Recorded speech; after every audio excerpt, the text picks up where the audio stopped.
Hey guys, thanks for tuning in. I am Rahul Raj. Welcome to my YouTube channel English Express by Rahul Raj. आइए आज का खबर पढ़ना शुरू करते हैं। तो जो मैंने आज का आर्टिकल लिया है वो बहुत ही इंटरेस्टिंग है, जिसके लिए मुझे हमेशा से एक शिकायत सी रही है। हमारी जो शिक्षा पद्धति है भारत में, है ना, जहाँ पर बच्चे से हमें मैथ्स, इंग्लिश, साइंस सिखाते हैं, लेकिन जो लाइफ में यूज़ होने वाली चीज़ें हैं, कुछ चीज़ें जैसे फाइनेंस का एस्पेक्ट नहीं बताते हैं कि भाई सीख लोगे, नौकरी करोगे तो पैसा करोगे क्या, उसको खर्चने का सही तरीका क्या होगा, वो नहीं सिखाते हैं। कानून नहीं सिखाते हैं। अगर आपको कानून सीखना है तो फिर आपको लॉ करना होगा 12th के बाद। जबकि मुझे लगता है पर्सनली कि थोड़ा बहुत, मतलब स्कूल लेवल पर भी थोड़ा बहुत ही सही, लेकिन कानून का आइडिया देना चाहिए बच्चों को। उससे जब आप भविष्य में कोई भी काम करेंगे तो आपके अंदर लॉ के प्रति वो समर्पण भी होगा, डर भी होगा, और आपको जानकारी भी होगी कि आपको कोई पट्टी नहीं पढ़ा सकता, राइट। वरना कल आपको कोई भी पहुंच के अननेसेसरी परेशान कर सकता है। तो आपको उतनी तैयारी आपके स्कूलिंग सिस्टम में ही हो जानी चाहिए कि आपको लॉ का बेसिक पता हो कि हमारे कंट्री का नियम, कायदा, कानून क्या है, वो कैसे चलता है, हमारे क्या अधिकार हैं, वो सब सारी चीज़ें। तो सरकार अब एक ऐसी कोशिश कर रही है कि जो कानून है, हाँ, उसमें एक बैरियर क्या है कि वो इंग्लिश में लिखा गया है। चूंकि हमारी जो कानून व्यवस्था बनाई गई संविधान में, उसमें क्या हुआ कि मोस्टली ये चीज़ें अंग्रेजों द्वारा दी गई थी, है ना। इंडियन पिनल कोड जो है वो बहुत सारा अंग्रेजों से लिया गया है। तो उसमें ज़रूरत है कि एक भारतीय भाषा का भी सम्मिलित होना। उससे क्या होगा कि भाषा का जो बैरियर है वो खत्म हो जाएगा। तो सामान्य लोग भी पढ़ सकेंगे, समझ सकेंगे कि हमारे नियम, कायदे, कानून क्या है, अधिकार क्या है ना। पुलिस आपको कब उठा सकती है, कब नहीं उठा सकती है, अरेस्ट कब कर सकती है, सब सारी चीज़ें।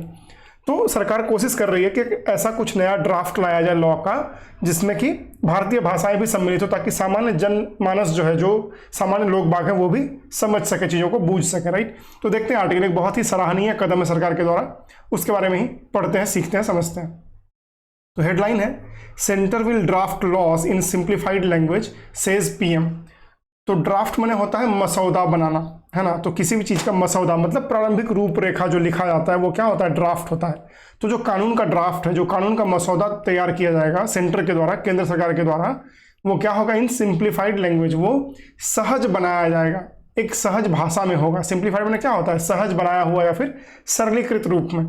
तो एक सिंपल भाषा में वो लिखा जाएगा कानून, ताकि सामान्य लोगों को भी समझ में आए। ऐसा किसने कहा, सेज पीएम, प्रधानमंत्री नरेंद्र मोदी ने ऐसी जानकारी दी। देखते हैं आर्टिकल, थोड़ा फॉन्ट को करते हैं बड़ा। क्या हो गया भाई, okay. So prime minister Narendra Modi on Saturday said that the government is attempting to draft laws in a simplified manner and in an Indian language to the maximum extent. तो प्रधानमंत्री नरेंद्र मोदी ऑन सैटरडे, शनिवार को, सेड, कहा, that की the government is attempting, कि सरकार एक प्रयास कर रही है, कोशिश कर रही है। अटेम्प्टिंग माने प्रयास करना, कोशिश करना। टू ड्राफ्ट लॉज, की कानून का मसौदा बनाया जा सके, इन अ सिंप्लीफाइड मैनर, एक सरलीकृत रूप में, एक बहुत ही सरल भाषा में, and in an Indian language to the maximum extent. Extent माने होता है सीमा, तो जितना अधिक से अधिक हो सके उसको भारतीय भाषा में बनाया जाए, ठीक है। तो कानून क्या था कि अभी तक सिर्फ इंग्लिश में था, तो सामान्य लोगों के लिए पढ़ना समझना मुश्किल था।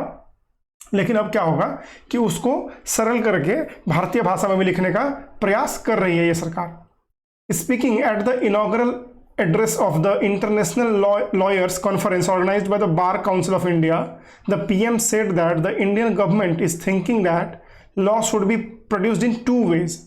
तो कहाँ पर मोदी जी ये बात बता रहे थे, स्पीकिंग, बोलते हुए, एट द इनॉग्रल, उद्घाटन में या फिर सम्मेलन के उद्घाटन में, address of the international lawyers conference, अंतर्राष्ट्रीय वकीलों का जो सम्मेलन था उसके उद्घाटन समारोह में बोलते हुए मोदी जी ने कहा, जिसका आयोजन किसने किया था, बार काउंसिल ऑफ इंडिया ने, जो कि भारत में वकीलों की एक सभा है, जो इनकी कमेटी है, उसने आयोजित किया था। द पीएम सेड, प्रधानमंत्री ने कहा, दैट की the Indian government is thinking, कि भारत सरकार यह सोच रही है, that law should be produced in 2 ways, कि जो कानून हमारे यहाँ है उसको 2 तरीकों से बनाना चाहिए या 2 तरीकों से लिखना चाहिए। One draft will be in the language you are used to, he told the audience, mostly comprising people from the legal fraternity। तो उन्होंने जो वहाँ पे बैठे हुए वकील लोग थे या कानून के लोग थे, उनको संबोधित करते हुए कहा कि 2 रूप में बनाएंगे। पहला ड्राफ्ट जो होगा, will be in the language you are use to, तो वो एक ऐसी भाषा में होगा जो आपको पता है, जिसके आप आदी हैं। यू आर यूज टू, है ना, यूज टू मैंने क्या होता है, आदी होना। ही टोल्ड द ऑडियंस, ऐसा उन्होंने दर्शक से कहा, दीर्घा से कहा, mostly comprising of people from the legal fraternity. उसमें जो अधिकतर लोग थे वो कौन थे, जो लोग कानूनी फ्रेटर्निटी से हैं, बिरादरी से हैं, जो लोग वकील हैं या फिर वकालत से संबंध रखते हैं। The second draft will be in a language that the countries common man can understand. और जो दूसरा ड्राफ्ट होगा, जो दूसरा वर्जन होगा, will be in a language, वो एक ऐसी भाषा में होगा that the countries common man can understand, जिसको भारत का कोई भी साधारण आदमी समझ सकता है, ऐसी भाषा में होना चाहिए और ऐसा आसानी से लिखा भी जाना चाहिए। The common man should feel that the law is his own. उन्होंने कहा कि जो सामान्य आदमी है भारत का, उसको ये लगना चाहिए कि यह कानून उसके लिए है, उसका अपना है। We are trying to find a solution to that, और हम लोग, हमारी सरकार उसके लिए एक समाधान ढूंढ रही है। The language in which laws are written plays a huge role in accessibility of justice. उन्होंने इस बात पर जोर दिया कि भाषा का बड़ा महत्व है कानून के लिखे जाने में। क्यों? क्योंकि the language in which laws are written, कि जिस भाषा में कानून लिखे जाते हैं, प्लेज अ ह्यूज रोल, उसका एक बहुत बड़ा रोल है। किस चीज में? इन एक्सेसिबिलिटी ऑफ जस्टिस, कि न्याय की पहुंच के लिए। एक्सेसिबिलिटी मैंने कहा था पहुंच, तो सामान्य लोग या गरीब गुरबा, जिसने पढ़ाई नहीं की है, जिसको कानून की समझ ही नहीं है, उसको कोई भी साधारण इंसान पट्टी पढ़ा सकता है, राइट? उसको ठग सकता है, उसे कुछ भी बरगला सकता है। लेकिन अगर वही इंसान पढ़ा लिखा हो, उसको कानून की समझ हो, क्योंकि कानून अब उसके भाषा में उपलब्ध है, राइट? तो उसको अपनी भाषा की का पता है, सामान्य जनजीवन जीता है, तो जब वो अपने भाषा में लिखे हुए कानून को पढ़ेगा, समझ सकेगा, तो उसको पता चलेगा अच्छा उसको क्या क्या करना है, क्या क्या नहीं करना है, कहाँ कहाँ वो फंस सकता है, वो सब सारी चीजें, राइट? तो वही मोदी जी कह रहे हैं कि जो लैंग्वेज है वो एक बैरियर नहीं बनना चाहिए लोगों के लिए न्याय के पहुंच के लिए। तो न्याय की पहुंच में भाषा का बड़ा योगदान है कि नियम कानून किसमें लिखे गए हैं। The two-day international conference on the theme emerging challenges in justice delivery system would have 10 technical sessions that are aimed at knowledge sharing। तो ये 2 दिवसीय, 2 दिन का ये अंतर्राष्ट्रीय सम्मेलन है, जिसका थीम क्या है, जिसका जो इस बार का थीम रखा गया है वो है इमर्जिंग चैलेंजेज इन जस्टिस डिलीवरी सिस्टम, की जो उभरते हुए चुनौतियां हैं। इमर्जिंग माने क्या होता है? उभरते हुए, उभरती हुई चुनौतियां जो हैं किसमें? जस्टिस डिलीवरी सिस्टम में, न्याय को डिलीवर करने में, न्याय को लोगों तक पहुंचाने में क्या क्या चुनौतियां नई नई आ रही हैं, उसके बारे में ये थीम रखा गया है इस बार का। वुड हैव 10 टेक्निकल सेशंस, उसमें 10 टेक्निकल सेशन है, मतलब लीगल सेशन होगा, that are aimed at knowledge sharing, जिसमें नॉलेज शेयर किया जाएगा, ज्ञान का आदान प्रदान किया जाएगा। जो वरिष्ठ लोग हैं, जो लोग इस माने को समझते हैं, कानून को समझते हैं, वो आकर के अपना आख्यान देंगे और बाकी लोग सुनेंगे, ताकि इससे ज्ञान का आदान प्रदान हो सके। The event was also graced by chief justice DY Chandrachud, union law minister Arjun Ram Meghwal, lord high chancellor of Britain and secretary of state for justice Alex Chalk, attorney general R Venkataramani and solicitor general Tushar Mehta and supreme court and high court जजेस। तो जो लोग उपस्थित थे उनमें से कुछ प्रमुख गणमान्य व्यक्ति जो थे। The event was also graced, तो इस इवेंट की, इस समारोह की शोभा बढ़ाई किन लोगों ने? चीफ जस्टिस DY चंद्रचूड़, जो हमारे सुप्रीम कोर्ट के चीफ जस्टिस हैं DY चंद्रचूड़, वो भी उपस्थित थे। केंद्रीय कानून मंत्री जो हैं लॉ मिनिस्टर अर्जुन राम मेघवाल, वो भी उपस्थित थे।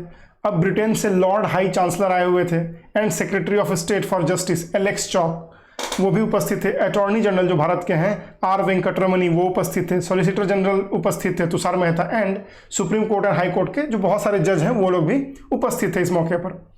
Paying tribute to the legal fraternity for their contribution towards aiding India in achieving independence, the prime minister said that judiciary and the bar have been protectors of India's justice system.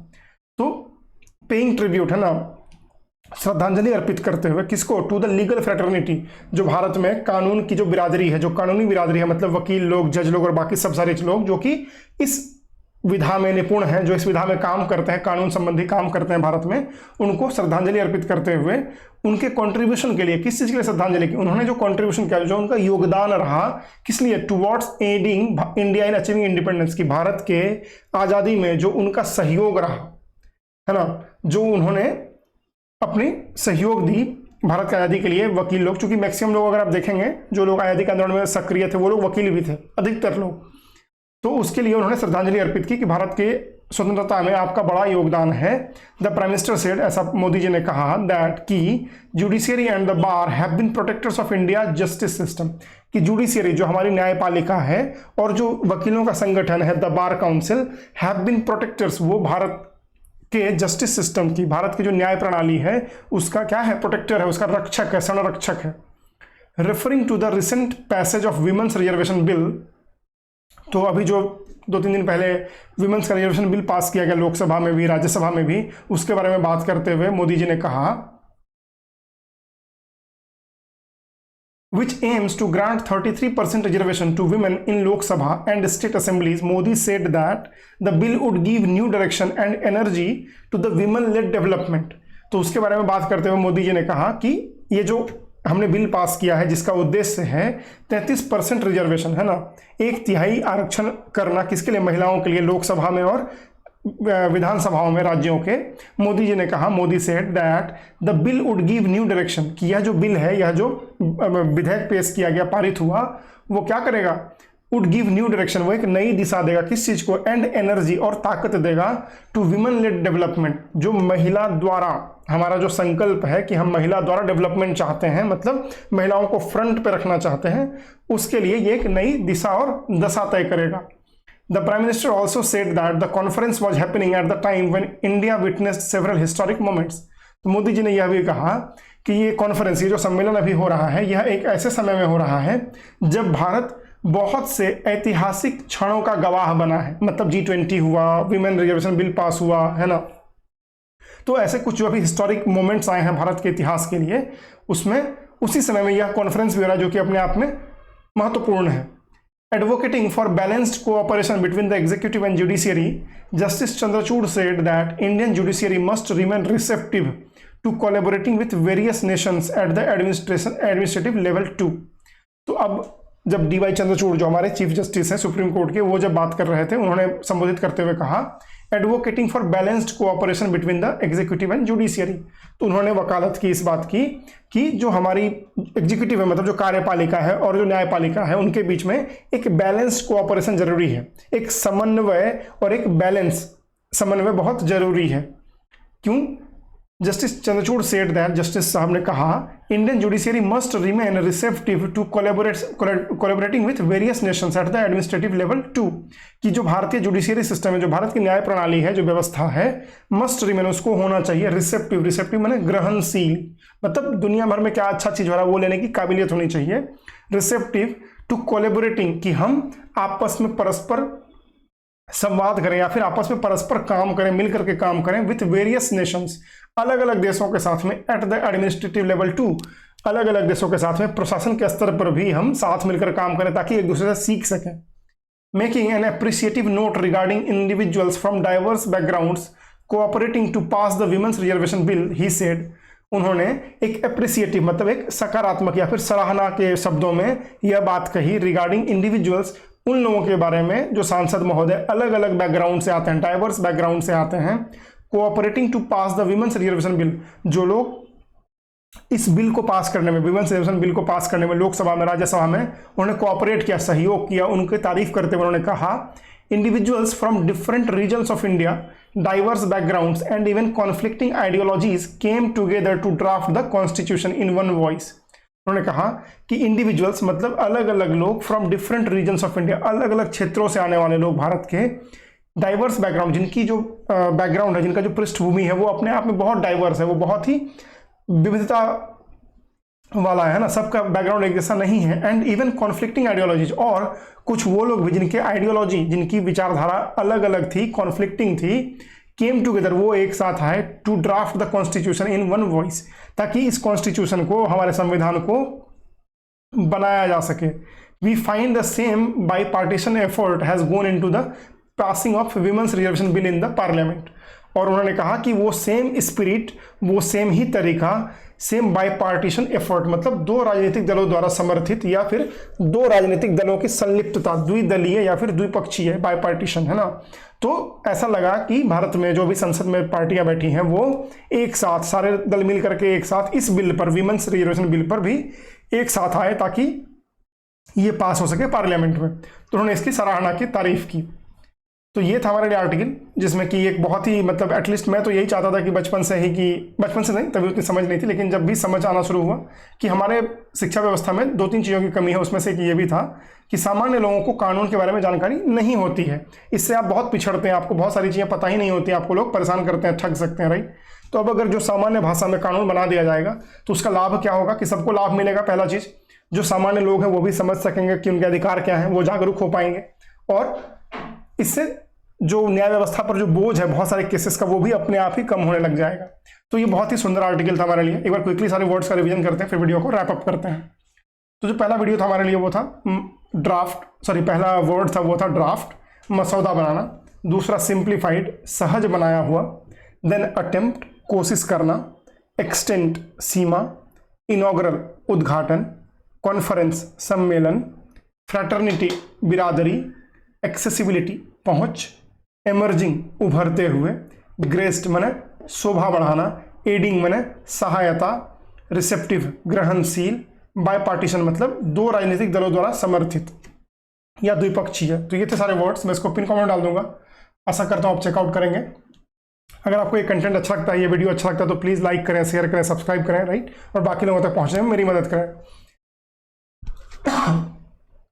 तब तक के लिए आपसे फिर जब तक मैं नहीं मिलता हूं तब तक के लिए Jai Hind, bye bye, happy learning, thank you.